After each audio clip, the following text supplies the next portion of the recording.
നമസ്കാരം. ഞാൻ മൊയ്തീൻ ഷാ വിഷനിലേക്ക് എല്ലാവർക്കും സ്വാഗതം. ബഹുമാന്യരെ, ആദ്യമായിട്ട് മൊയ്തീൻ ഷായും മൊയ്തീൻ ഷായുടെ ഗ്രൂപ്പും തിരുവനന്തപുരത്ത് 50 സീറ്റ് നേടിയ ബി ജെ പി നേതാക്കളെയും അനുമോദിക്കുക.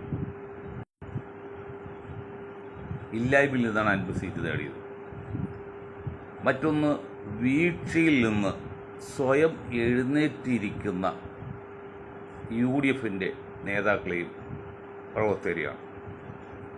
ഇനി UDF എഴുന്നേറ്റിയിരുന്നു, ഇനി എഴുന്നേറ്റ് നിൽക്കണം, അതിനുള്ള ശ്രമത്തിലാണ്. മറ്റൊന്ന്, വോട്ട് വളരെ വിജയകരമായി ചെയ്ത് റിസൾട്ട് കിട്ടുന്നതിന് ശ്രദ്ധാപൂർവം നിന്ന വോട്ടർമാർക്കും എൻ്റെയും എൻ്റെ ഗ്രൂപ്പിൻ്റെയും നന്ദിയാണ്. തിരുവനന്തപുരം കോർപ്പറേഷനിൽ 10 സീറ്റിൽ നിന്ന് 20 ഇവന് ഒന്ന് കുറഞ്ഞ് 19 സീറ്റ് നേടിയ പ്രവർത്തകർ, ഇരട്ടിയോളം സീറ്റ് നേടിയത് അത്ര മോശം കാര്യമൊന്നുമില്ല UDF സംബന്ധിച്ച്. പ്രത്യേകിച്ച് മുരളീധരനെയും പിന്നെ നമ്മുടെ അദ്ദേഹത്തിനും. പക്ഷെ അവിടെ കാണാതെ പോയൊരു കണക്കുണ്ട്, അതാണ് പറയുന്നത്.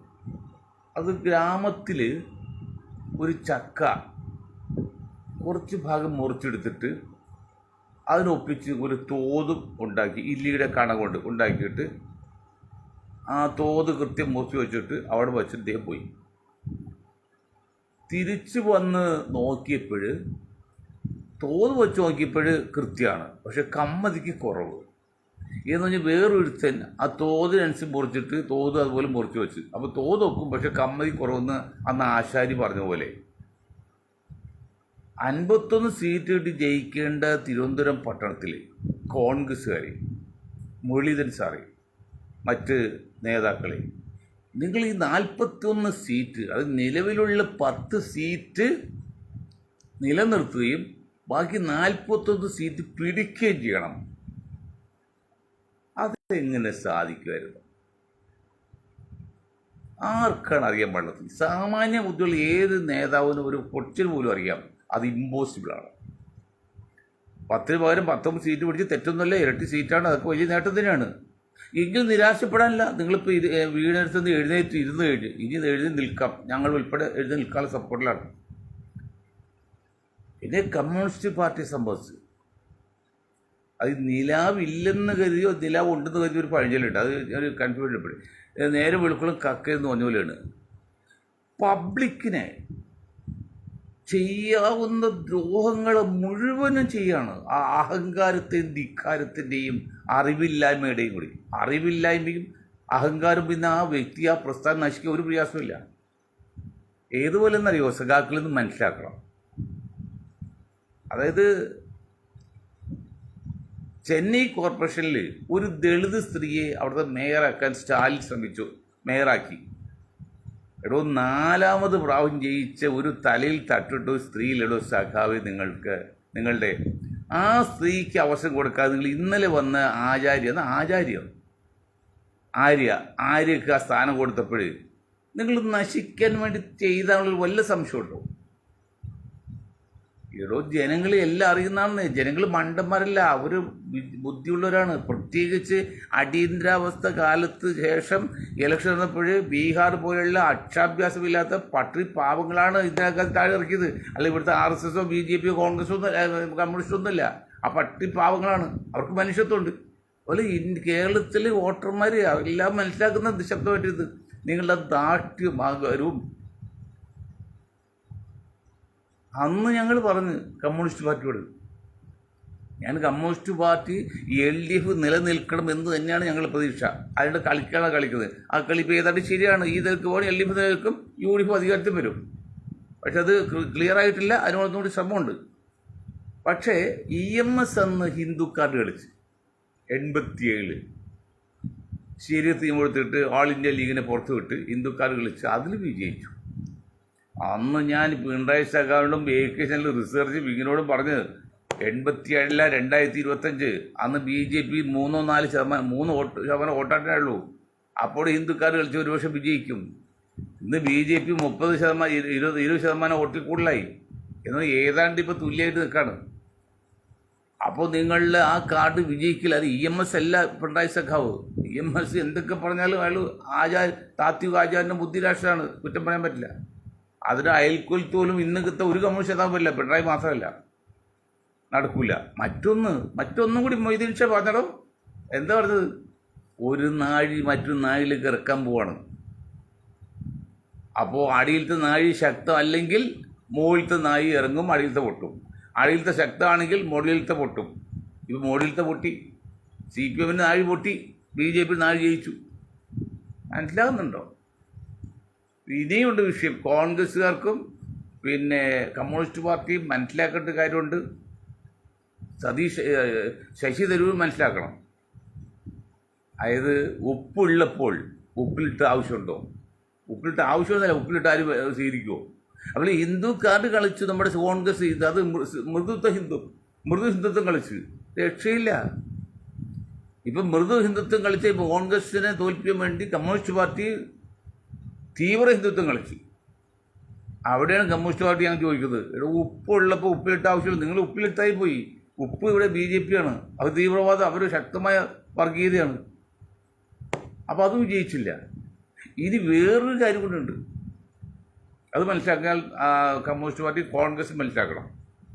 ഇങ്ങനെ തിരുവനന്തപുരത്ത് വരുമ്പോൾ അസംബ്ലി ആണെങ്കിലും പാർലമെൻറ്റ് സീറ്റാണെങ്കിലും കോർപ്പറേഷൻ ആണെങ്കിലും BJP വരാതിരിക്കാൻ വേണ്ടി അവിടെ 10-20% മുസ്ലിങ്ങളുടെ വോട്ട് ബ്ലോക്കായിട്ട് ജയിക്കാൻ സാധ്യതയുള്ള മുന്നണിക്കോ പ്രസ്ഥാനത്ത് കൊടുക്കും. അത് അടവ് നയം എന്ന് പറഞ്ഞത്. അത് പല സ്ഥലത്തും ലോകത്തിൻ്റെ പല ഭാഗത്തോടും, ഇന്ത്യയിലുണ്ട്, കേരളത്തിലുണ്ട്, കേരളത്തിൽ പല ഭാഗത്തുമുണ്ട്, തിരുവനന്തപുരം മാത്രമല്ല. അങ്ങനെ കൊണ്ടാണ് അപ്പോൾ ജയിക്കാൻ സാധ്യതയുണ്ട്. കമ്മ്യൂണിസ്റ്റ് പാർട്ടി കണ്ടു കഴിയുമ്പോൾ കോൺഗ്രസ് ആൾ പോലും അവിടുത്തെ കമ്മ്യൂണിസ്റ്റ് സ്ഥാനത്ത് വോട്ട് ചെയ്ത് അങ്ങനെയാണ് ജയിച്ചത്. ശശി തരൂർ ജയിച്ചു തന്നെയാണ്. കഴിഞ്ഞ പ്രാവശ്യം ശശി തോറ്റുപോയനെ, എന്നിട്ട് 15,000 തോന്നിയത് അങ്ങനെ ചെയ്തിട്ടാണ്. ഇപ്പോൾ അവർ വിചാരിച്ചു വെള്ളാപ്പള്ളിയാണ് പിണറായി സഖാവിൻ്റെ രക്ഷകനെങ്കിൽ പിന്നെ എന്തിനും പിണറായി സഖാവിൻ്റെ കമ്മ്യൂണിസ്റ്റ് പാർട്ടി വോട്ട് ചെയ്യണം, സംരക്ഷിക്കണം? വേണ്ട. അവരൊക്കെ അങ്ങോട്ട് ന്യായമായി ഇതിൽ അവർ വോട്ട് കോൺഗ്രസ് ചെയ്തു, ജയിക്കേണ്ടത് വിളിക്കട്ടെ. മനസ്സിലാകുന്നുണ്ടോ കമ്മ്യൂണിസ്റ്റ് പാർട്ടിക്ക്? ഏകദേശം റിസർച്ച് നിങ്ങളുടെ ചോദിക്കുന്നത് മനസ്സിലാകുന്നുണ്ടോ? പാവപ്പെട്ടൊരു പാർട്ടിയാണോ നിങ്ങൾ? ഇങ്ങനെയാണ് കാണിക്കേണ്ടത്, ഇങ്ങനെയാണോ ഭരിക്കേണ്ടത്? പിണറായി സഖാവിനെ പോലുള്ളവർക്കൊക്കെ ഉണ്ടല്ലോ പട്ടാളത്തേക്കാൾ ശക്തമായ രീതിയിൽ, പോലീസൊക്കെ ശക്തമായി അണികളുണ്ട്, സംരക്ഷകരുണ്ട്, പാർട്ടി ചെയ്തോട്ടെ, ഗ്രൂപ്പ് ചെയ്തോട്ടെ. ആ നിങ്ങളൊരു പോർലേൽക്കാൻ നോക്കാൻ സഖാക്കളുണ്ട് കേരളത്തിൽ. പിന്നെ നിങ്ങളതിന് ഈ 10 രൂപ വണ്ടി പോലീസൊക്കെ പോകുന്നത് അതൊക്കെ അഹങ്കാരം, ധിക്കാരത്തിൻ്റെയും അജ്ഞതയുടെയും ഒക്കെയാണ്. അതാർക്കും പറ്റിയതല്ല. അഹങ്കാരം, ധിക്കാരം തീർന്ന്, ആ വ്യക്തിയാലും പ്രസ്ഥാനം തീർന്ന്. പറയുമ്പോൾ ഒരു സങ്കടമുണ്ട്. കമ്മ്യൂണിസ്റ്റ് പാർട്ടി നശിക്കാൻ പാടില്ലെന്ന് ഞങ്ങൾ അന്നും പറയുന്നത്, അത് കോൺഗ്രസ് നശിക്കാൻ പാടില്ല. അപ്പോൾ ഞങ്ങൾ അന്നും ഇന്നും പറയുന്നത് LDF നശിക്കാൻ പാടില്ല, LDF നിലനിൽക്കണമെങ്കിൽ ഇത്തവണ UDF ജയിക്കണം, അല്ലെങ്കിൽ പഴയതുപോലെ BJP അധികാരത്തിൽ പറ്റും. ഞങ്ങളെ സംബന്ധിച്ച് സങ്കടമൊന്നുമില്ല. കാരണം ഇവിടെ രാജ്യത്തെ കക്ഷിയാണ്, രജിസ്ട്രേഡ് പാർട്ടിയാണ്. പിന്നെ OIC-യോട് മത്സരിക്കാൻ പാടില്ല പറയുമ്പോൾ ഞങ്ങൾ പറയില്ല. രജിസ്ട്രേഡ് പാർട്ടിക്ക് മത്സരിച്ച് കഴിഞ്ഞാൽ പ്രതിപക്ഷമാകും, പിന്നെ ഭരണപക്ഷമാകും. ഇപ്പോൾ ഈ കമ്മ്യൂണിസ്റ്റ് പാർട്ടി ഏതാണ്ട് കേരളത്തിൽ BJP ഏതാണ്ട് പ്രതിപക്ഷമാകാൻ പോകണം. എങ്ങനെയെന്നറിയില്ലേ? ഇപ്പോൾ തിരുവനന്തപുരത്ത് 50 സീറ്റാക്കിയിട്ടുണ്ട്. ആകെ 2 സ്വതന്ത്രന്മാർ ഉൾപ്പെടെ 50 സീറ്റുണ്ട്. ഇനി ഒരു സീറ്റ് ഇലക്ഷൻ ബാക്കി കിടക്കുക. അതിൽ BJP അത്ര പ്രതീക്ഷയുള്ള സ്ഥലമല്ല. അപ്പോൾ ഇവരെല്ലാം കൂടി ഒന്നായിട്ട് തൽക്കാലം BJP വരാതിരിക്കാൻ വേണ്ടി സഹകരിക്കാനുള്ള അടിയൊഴുക്ക് നടക്കുന്നുണ്ട്. അത് ദേശീയ ലെവലിൽ പോയി വിഷയം. ഇപ്പോൾ അമിത്ഷായും മോഡിയും സംസാരിക്കുന്നു, അതുപോലെ കോൺഗ്രസ് അഖിലേന്ത്യാ നേതാക്കളും ശ്രദ്ധിക്കുന്നു. അതായത് BJP തിരുവനന്തപുരത്ത് വരരുതെന്ന് കോൺഗ്രസ് മുന്നണിയും എന്ത് മാറി ചെയ്തും BJP അധികാരത്ത് വരണമെന്ന് അമിത്ഷായും മോഡിയും ചിന്തിക്കുകയാണ്. ബഹുതി അമിത്ഷാക്കായിട്ട് ഇപ്പോൾ ഉടനെ എത്തുന്നു വേണ്ടത്. ഭയങ്കര ബോൾറ്റാണ്. 2 സ്വതന്ത്രന്മാരുണ്ട്. 2 സ്വതന്ത്രന്മാർ BSP എന്ന് കേട്ടു. ഇപ്പോൾ പറഞ്ഞ് 2 സ്വതന്ത്രന്മാരാണോ? എന്തോട്ടെ, BSP 2 സീറ്റ് കിട്ടാൻ സാധ്യത ഞാൻ ചോദിച്ചാൽ കിട്ടുമെന്ന് ഇല്ലാന്നാണ് ഇപ്പോൾ പറയുന്നത്. ആവശ്യം ഒരാൾ ഒരു സീറ്റ് കൂടി കിട്ടിയാൽ ഒരുപക്ഷെ BJPയെ മാറ്റാൻ വേണ്ടി ഒത്തുവരും. അങ്ങനെ ഒത്തുവരുന്ന സമയത്താണ് നമ്മളൊരു മാറ്റം വരുന്നത് കേരളത്തിൽ. ഇപ്പോൾ ഇന്ത്യയിൽ കേരളത്തിൽ മാത്രമാണ് കമ്മ്യൂണിസ്റ്റ് പാർട്ടി കോൺഗ്രസ് വേറെ നിൽക്കുന്നത്. ബാക്കി എല്ലാ സ്ഥലത്തും ഒരുമിച്ചാണ്. അത് കേരളത്തിലേക്ക് വരാത്തതിന് കാരണം അങ്ങനെ വന്നു കഴിഞ്ഞാൽ BJP പ്രതിപക്ഷമാവും. അത് പ്രതിപക്ഷം BJP ആകാതിരിക്കാൻ വേണ്ടിയാണ് ഈ കളി കോൺഗ്രസ് കമ്മ്യൂണിസ്റ്റ് പാർട്ടി രണ്ടും വെവ്വേറെ നിൽക്കുന്നത്. അതുകൊണ്ട് വേറെ വലിയതും വില കൊടുക്കേണ്ടി വരുന്നുണ്ട്. പക്ഷെ ഇനി നോക്കിയിട്ട് കാര്യമില്ല. BJP കൊണ്ട് യാഥാർത്ഥ്യമായി. അതാണ് മൊയ്തീൻ ഷേഖുൽ മുസ്ലിം BJPക്ക് ആയിട്ട് സഹകരിച്ചാൽ തെറ്റില്ല എന്ന് പറയാൻ കാരണം അതൊരു യാഥാർത്ഥ്യമായിരുന്നേ. അവർ കഷ്ടപ്പെട്ടാണെങ്കിലും പ്രയാസപ്പെട്ട് 10 വർഷം കൊണ്ട് വളർന്നെടുക്കും. മുസ്ലിം ലീഗൊക്കെ വെറുതെ പേരിട്ടിരുന്നതല്ല, അവർ വളർത്ത് അത് അംഗീകരിച്ച് തരുള്ളൂ. ശത്രുവാണെങ്കിൽ പോലും കഴിവുള്ളത് നമ്മൾ അംഗീകരിക്കും. അതാണ് നമ്മുടെ പോളിസി. അപ്പോൾ ഇനിയും പ്രതിപക്ഷമാകും BJP കേരളത്തിൽ. അപ്പോൾ കോൺഗ്രസ് മുന്നണിയും ഇനി LDF മുന്നണിയും ഒന്നായി വരും. അപ്പം നിങ്ങൾക്ക് ചെയ്യാൻ ഒരു കാര്യം പറയാം. അല്പം കടുത്ത വാക്കാണത്, പറയാതിരിക്കാൻ പറ്റില്ല. രാജ്യനന്മയ്ക്ക് വേണ്ടി പറയാതിരിക്കാൻ പറ്റില്ല. കൊച്ചിന് പനി വരുമ്പോഴേ കുത്തി വയ്ക്കുമ്പോൾ കരയും. കരച്ചിൽ ഒഴിവാക്കാൻ വേണ്ടി കുത്തി വെച്ചാൽ പനി മാറും. അതുപോലെ ഇത് ഞങ്ങൾ പറഞ്ഞില്ലെങ്കിൽ അത് തലമുറയോട് ചെയ്യുന്ന തെറ്റാണ്. അവിടെ UDFും LDFും ഒന്നാകുമ്പോൾ ഒരു കാര്യം വേണം. മുസ്ലിം ലീഗ് എന്ന ജാതി പാർട്ടി, ബാക്കിയൊന്നും ജാതി പാർട്ടി ഇപ്പോൾ ഇല്ല. വർഗീയ പാർട്ടി ആയിരിക്കും ചിലവരെങ്കിലും ജാതി പാർട്ടി ഇപ്പോൾ ഇല്ല, ജാതി വരുന്നില്ല. RSS ആണ് ഏറ്റവും വലിയ വർഗീയ പാർട്ടി ലോകത്ത് തന്നെ, അല്ലെങ്കിൽ ഫാസിസ്റ്റുകൾ. പക്ഷെ അത് ജാതി പാർട്ടി അല്ലല്ലോ. ജാതി പാർട്ടി ആരും പറയില്ല. SDP ഉണ്ട്, അവിടെ ഇതിലാണെന്ന് പറഞ്ഞു, അതും ജാതി പാർട്ടി വന്നില്ല. അതുപോലെ മുസ്ലിം ലീഗ് ജാതി പാർട്ടി പറഞ്ഞ അത് ഒഴിവാക്കണം. രണ്ട് രീതിയാണ്. ഒന്നുകിൽ മുസ്ലിം ലീഗിനെ അവോയ്ഡ് ചെയ്തിട്ട് ബാക്കി UDFും LDFും ഒന്നാകണം. അല്ലെങ്കിൽ മുസ്ലിം ലീഗോട് പറയണം നിങ്ങൾ ആ ജാതി പേര് മാറ്റണം. ധൈര്യം ഉണ്ടോ പറയാൻ? തന്നെ ഉണ്ടോ? ഇനി നിങ്ങൾ BJP പ്രതിപക്ഷാകാരിക്ക് വേണ്ടി കളിച്ച് ഇനി എന്തെങ്കിലും കാരണവശാൽ ഇത്തവണ തിരുവനന്തപുരം കോർപ്പറേഷൻ BJP അധികാരത്തിൽ വന്നാൽ പിന്നെ ഒരിക്കലും നിങ്ങൾ പ്രതീക്ഷിക്കണ്ട. പിന്നെ LDF പ്രതീക്ഷിക്കണ്ട, UDF പ്രതീക്ഷിക്കണ്ട. അതിനകത്ത് തന്നെ അവർക്കുണ്ട്, അവർക്കറിയാതെ ഒന്നുമില്ലായ്മയിൽ ഇത്ത വന്നെങ്കിൽ വാസ്തവത്തിൽ BJP അല്ലാതെ വേറെ ഏതെങ്കിലും പ്രസ്ഥാനമാണെങ്കിലും ഇപ്പം തകർന്നു പോയത് തിരുവനന്തപുരത്തിൽ അത്ര കണ്ട് പ്രശ്നങ്ങളുണ്ടായത്. ഏതാണ് പ്രശ്നം ഉണ്ടായത്? 2 ആത്മഹത്യ, അതൊക്കെ വളരെ സംഖ്യാംശ. അതിനിടയിൽ ഒരുപടി പ്രതിഷേധങ്ങൾ, അന്നത്തെ ഇലക്ഷൻ്റെ എന്നുള്ള ആ ഒരു ചാനൽ റിസൾട്ട്, ഇതൊക്കെ വെച്ച് നോക്കുമ്പോൾ വേറെ ഏത് പാർട്ടികളും തകർന്നു വരും. എന്നിട്ട് പിടിച്ചു നിന്നെങ്കിൽ അവർ നിസ്സാരക്കാരല്ല. അപ്പം നിങ്ങൾ അവരെ അണ്ടർ എസ്റ്റിമേറ്റ് ചെയ്യരുത്. അപ്പം ഇങ്ങനെയൊക്കെ കാര്യങ്ങൾ ചിന്തിക്കണം. രാഷ്ട്രമാണ് വലുതെന്നും സമൂഹമാണ് വലുതെന്നും മനസ്സിലാക്കിയിട്ട് പാർട്ടിയുടെ സ്വാർത്ഥ താല്പര്യം മാറ്റിവെച്ച് വരണം. കമ്മ്യൂണിസ്റ്റ് പാർട്ടി തെറ്റെടുത്തല്ലോ. നിങ്ങൾ വെള്ളാപ്പള്ളിയെ കൊണ്ടുവരുന്നു. വെള്ളാപ്പള്ളി കൊണ്ടുവന്നില്ല. അവസാനത്തെ വെള്ളാപ്പള്ളി പറഞ്ഞത് NDA വോട്ട് ചെയ്യാനാണ് പറഞ്ഞത്. പിണറായി സഖാവെ കേട്ടോ, ഇലക്ഷൻ 2 ദിവസം മുൻപ് തലേന്നൊക്കെ വെള്ളാപ്പള്ളി പറഞ്ഞത് NDA വോട്ട് ചെയ്യുന്നതാ. അപ്പോൾ നിങ്ങൾ ഒത്തുവെച്ചല്ലേ BJP തിരുവനന്തപുരത്ത് അധികമായിട്ട് വരാൻ വേണ്ടിയുള്ള ഒത്തുകളില്ലായിരുന്നു പിണറായി സഖാവ്. കമ്മ്യൂണിസ്റ്റ് ചില വിങ്ങ്, കോൺഗ്രസ് ചില വിങ്ങ്. പക്ഷേ പബ്ലിക് അറിഞ്ഞ്, കോൺഗ്രസ് മറ്റ് ബുദ്ധിയുള്ള നേതാക്കൾ മനസ്സിലായി, ബുദ്ധിയുള്ള കമ്മ്യൂണിസ്റ്റുകാർ മനസ്സിലായി. വെള്ളാപ്പള്ളിയുടെ പിണറായിയുടെയും കമ്മ്യൂണിസ്റ്റിലെ കോൺഗ്രസിലെ ആൾക്കാരും ഉള്ളിലിരിപ്പ് മനസ്സിലായി. അതവർ തിരിച്ചത്. ഇതൊക്കെയാണ് യാഥാർത്ഥ്യങ്ങൾ. ഞാൻ വോട്ടിൻ്റെ പാറ്റേൺ പറഞ്ഞു, എത്ര കറക്റ്റാണത്? എന്തുകൊണ്ട് മനസ്സിലാകുന്നില്ല? ഇനി വേറൊരു കാര്യം, കമ്മ്യൂണിസ്റ്റ് പാർട്ടി വിചാരിച്ചത്, CPM വിചാരിച്ച് പണ്ട് EMS കളി കളിച്ച് അങ്ങനെ ഹിന്ദു കാർഡ് ഇവിടെ കിട്ടുന്നുണ്ട്. എന്ത് പറ്റിയതറിയോ? അതായത് കയ്യിൽ നിന്ന് വിട്ടും പോയി, ഉത്തരവ് കിട്ടിയില്ല എന്ന് പറയുമ്പോഴേ പോയി ന്യൂനപക്ഷ വോട്ട്. ഇപ്പോൾ പിന്നെ തിരുവനന്തപുരത്തൊക്കെ ന്യൂനപക്ഷ വോട്ട് മുസ്ലിങ്ങൾക്ക് ഇതാണ്, പ്രത്യേകിച്ച് മുസ്ലിങ്ങൾ വോട്ട് ഇത്ര കിട്ടിയില്ലെന്ന് മാത്രമല്ല ഭൂരിപക്ഷ സമുദായത്തിൻ്റെ വോട്ട് BJP പോയി ചെയ്ത്. അങ്ങനെ K. മുരളീധരൻ്റെയും പിണറായി സഖാവിൻ്റെ അല്ലെങ്കിൽ അവരുടെ ചില സിൽബന്ധികളുടെയൊക്കെ പ്രവർത്തനമായിട്ട് BJP AC ആയിട്ട് ട്രിവാൻഡ്രത്ത് അധികാരം പറ്റി.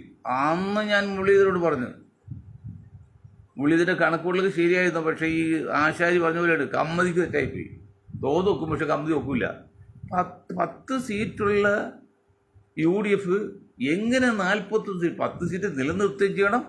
ഇത് ഭൂമിയും സൂര്യൻ എടുക്കുമ്പോൾ ഭൂമി സ്വയം കറങ്ങുന്നുണ്ട്, അതുകൂടാതെ ചുറ്റും കറങ്ങുന്നുണ്ട്, സൂര്യൻ ചുറ്റും കറങ്ങുന്നുണ്ട്. അപ്പോൾ 2 കറക്കാണ് ഭൂമിക്ക്. അതുപോലെയാണ് അവിടെ നിലവിലുള്ള 10 സീറ്റ് നിലനിർത്തുകയും ചെയ്യണം, ബാക്കി 41 സീറ്റ് പിടിച്ചെടുക്കുകയും ചെയ്യണം. എങ്ങനെ സാധിക്കൂടോ മുരളീധരൻ? എന്ത് മണ്ടത്തില കാണിച്ചു? നിങ്ങളെ സീറ്റ് അവിടെ തിരുവനന്തപുരം പിടിച്ചെടുക്കാൻ വേണ്ടി ശ്രമിച്ച 9 സീറ്റ് പിടിച്ചതിൻ്റെ ഫലമായിട്ട് കിട്ടിയല്ലേ ഈച്ചായിട്ട് BJP അദ്ദേഹത്തെ വന്നത്, അല്ലെങ്കിൽ കമ്മ്യൂണിസ്റ്റ് പാർട്ടി നിൽക്കാന്. ഞാൻ നിങ്ങളോട് പറഞ്ഞ എന്തെങ്കിലും അടവ് നയം നോക്കിയിട്ട് തൽക്കാലം നിങ്ങൾ തിരുവനന്തപുരം കമ്മ്യൂണിസ്റ്റ് പാർട്ടിക്ക് മുന്നണി വേണ്ട, ഒരു അടവ് നയം ചെയ്ത് എന്നിട്ട് പകരം വേറെ ഏതെങ്കിലും സീറ്റ് എടുക്കുക എന്ന് പറഞ്ഞു.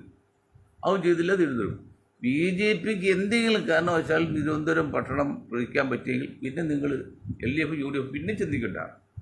പിന്നെ വർഷങ്ങൾക്ക് ശേഷമുള്ള കാര്യം അതൊന്നും പറയാൻ പറ്റില്ലല്ലോ. അതുകൊണ്ട് കഴിയുമെങ്കിൽ നിങ്ങൾ ദീർഘമായി ചിന്തിച്ച് ദീർഘവീക്ഷണം ബുദ്ധിപൂർവ്വം ചിന്തിച്ചിട്ട് ഒരു നടപടി എടുക്കണം. അത് 2 സ്വതന്ത്രന്മാരുണ്ട്, ഇപ്പോൾ ഇതുണ്ട്. അപ്പോൾ ഒപ്പോപ്പായി പിന്നെ നറുക്കെടുപ്പ് വരും. അതിങ്ങനെ ഒരു പറയാൻ പറ്റില്ല. ഇനി ഒരു സീറ്റ് ബാക്കിയുള്ളത് എപ്പോൾ മത്സരം അറിയില്ല. ഉടനെ ഉണ്ടാവുമെന്ന് അറിയില്ല.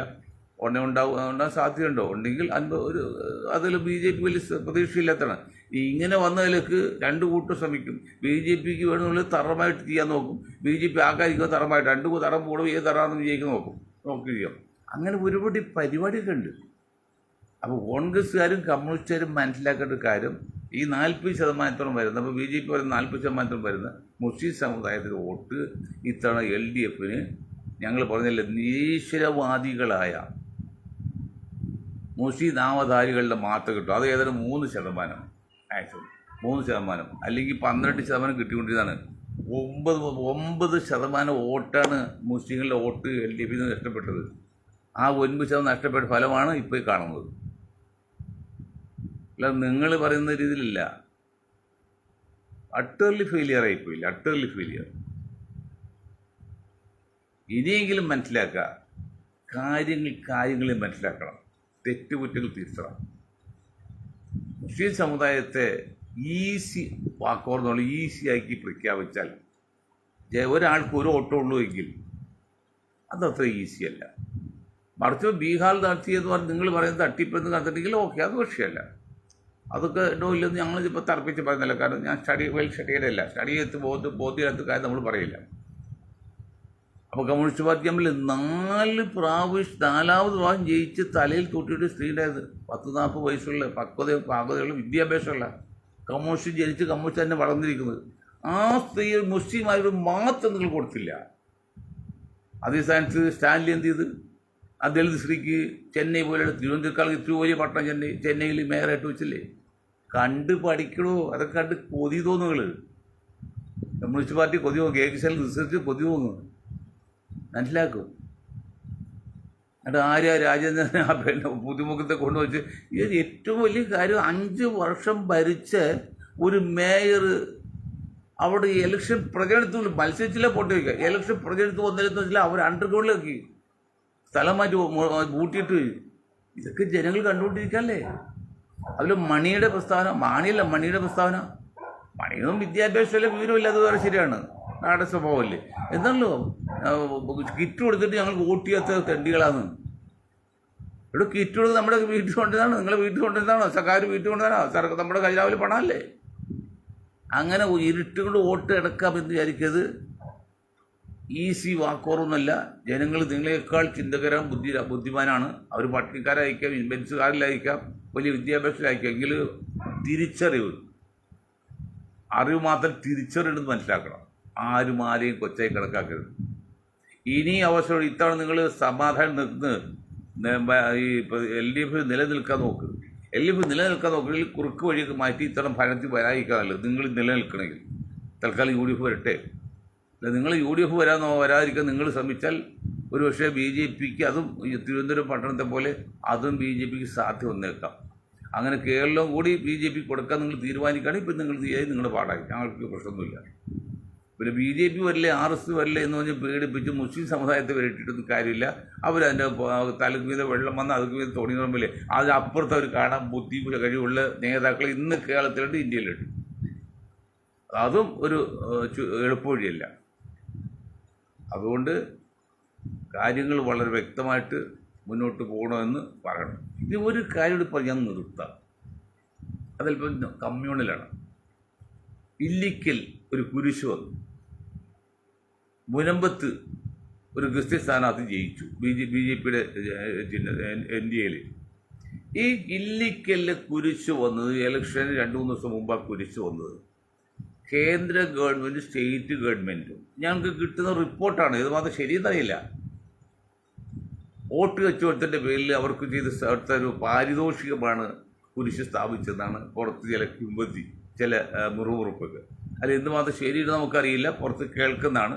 നമ്മൾ രേഖ തരാൻ തയ്യാറല്ല, നമ്മുടെ കയ്യിൽ രേഖയൊന്നുമില്ല, മുറുമുറുപ്പാണ്. പക്ഷെ അപ്പോഴാലോചിക്കുക, എന്നിട്ട് പോലും CPM സംബന്ധിച്ച് കഴിഞ്ഞ പ്രാവശ്യങ്ങൾ വളരെ താഴെ പോയി. കൊല്ലമൊക്കെ പോകാമെന്ന് പറഞ്ഞാൽ ആ മുകേഷിനേക്ക് അത്രയും ആരോടും വന്നപ്പോഴേ പണ്ട് ചെവി പിടിച്ച് പുറത്താക്കണ്ടേ. ഇന്ന് നിങ്ങൾ എന്തിനു പുറത്താക്കാതിരുന്നു? അവിടെയല്ലേ സംഗതി. എന്നിട്ട് നിങ്ങൾ പറഞ്ഞെന്നറിയോ, ഈ കാഠിന്യം, ലൈംഗിക പീഡനത്തിന് കാഠിന്യം നോക്കുക യന്ത്രമൊക്കെ ചേർന്ന് ജനങ്ങളെന്ത് പൊട്ടന്മാരാണ്. ഇനി പിണറായി സഖാവൊക്കെ ഒന്ന് തൽക്കാലം മാറി നിൽക്കുക. മുകേഷ് പോലുള്ള ആൾക്കാർക്ക് പാർട്ടി മാറ്റി കമ്മ്യൂണിസ്റ്റിൽ നല്ല മിടുക്കന്മാരായ സത്യസന്ധരായ AP വർക്കിയെ പോലെ അവർ അനുയായികളൊക്കെ ഉണ്ട്. AP വർക്കി കമ്മ്യൂണിസ്റ്റായിരുന്നു, മരിച്ചുപോയി. അതായത് പേരിൽ വേറൊരു ഹോസ്പിറ്റലിൽ കണ്ടില്ല, അറിയാമല്ലോ. അതുപോലെ മിടുക്കരായ സമർത്ഥരായ ബുദ്ധിരാക്ഷസന്മാരും ജനകീയ നേതാക്കളും ഉണ്ടെന്ന് കമ്മ്യൂണിസ്റ്റ് പാർട്ടിയിൽ. അവർ വരട്ടെ, അലമ്പും ചപ്പും ചവറൊക്കെ പോട്ടെ. അതാണ് സംഗതി. കമ്മ്യൂണിസ്റ്റ് വഴി കുറുന്തോട്ടിക്ക് വാദം വന്നാൽ കുറുന്തോട്ടി വാദം പിടിച്ച പോലെ കമ്മ്യൂണിസ്റ്റ് പാർട്ടിയെ ബ്ലാക്ക് മെയിൽ ചെയ്യാനും കമ്മ്യൂണിസ്റ്റ് പാർട്ടിയെ തകർക്കാനും ആദ്യം തന്നെ ഉണ്ടെന്ന് പറയുമ്പോഴേ എവിടെ എത്തി കാര്യം? ഒരു കുഞ്ഞിനെങ്കിലും പറയണ്ടേ പിണറായി സഖാവേ നിങ്ങൾ ഈ പോക്ക് ശരിയല്ല എന്ന്? പറഞ്ഞില്ല. ഇനിയിപ്പോൾ 4-5 മാസം കൊണ്ട് അസംബ്ലിയിൽ അപ്പോൾ എന്തെങ്കിലും കിറ്റ് കൊടുത്ത് അധികാരം എടുക്കുക എന്നും അത് എടുക്കാൻ സാധ്യതയുണ്ടെന്ന് ചില വിങ്ങിന്ന് വന്നു തുടങ്ങി. സമ്മതിക്കില്ല. ഇനിയൊരു അവസരം ഇല്ല. കാരണം 2 അവസരം നിങ്ങൾക്ക് കിട്ടി, ആ 2 അവസരം നിങ്ങൾ മിസ്യൂസ് ചെയ്ത്. ഇനിയൊരു അവസരം നിങ്ങൾ ക്ഷമാപൂർവ്വം നിങ്ങൾ പിടിച്ചു നിൽക്കുക, പ്രതിപക്ഷം നിൽക്കുക. UDF അധികാരത്തിൽ വരട്ടെ. തെറ്റുകളും കുറ്റങ്ങളൊക്കെ ഉണ്ട്, അതൊക്കെ പരിഹരിച്ച് നോക്കാം. ആ UDFിനോട് ഞങ്ങൾക്ക് വായത് തന്നെയാണ്. നിങ്ങളെ 40% വരെ മുസ്ലിം സമുദായത്തെ അവോയ്ഡ് ചെയ്ത് ഇത്ര വോട്ടിൽ മുസ്ലിം കൊടുത്തില്ല ഒരു പരാതിയുണ്ട്. അതുപോലെ നിങ്ങൾ പിണറായി സഖാവ് കാണിച്ച പോലെ അതുപോലെയുള്ള ബുദ്ധിമോശം കാണിക്കരുത്. പിണറായി സഖാവ് ബുദ്ധിമോശം കാണിച്ചാൽ പിടിച്ചു നിൽക്കാനുള്ള കഴിവുണ്ട്. പക്ഷേ നിങ്ങളെ ബുദ്ധിമോശം കാണിച്ചാൽ ആൾക്കാർ ഇട്ടോടി അടിക്കും, പൊട്ടുകല്ലി അടിക്കും. അതുകൊണ്ട് വൃത്തികേട് കാണിക്കാത്ത രീതിയിൽ ശാന്തരായി സമാധാനമായിട്ട് ജനങ്ങൾക്ക് വേണ്ടി മുന്നോട്ട് പോയി പ്രവർത്തിക്കണമെന്ന് പറഞ്ഞുകൊണ്ട് ഞാൻ എൻ്റെ വാക്കിൽ നിർത്താൻ നിങ്ങൾക്ക് ഒരായി നന്ദി. ജയ് ഹിന്ദ്.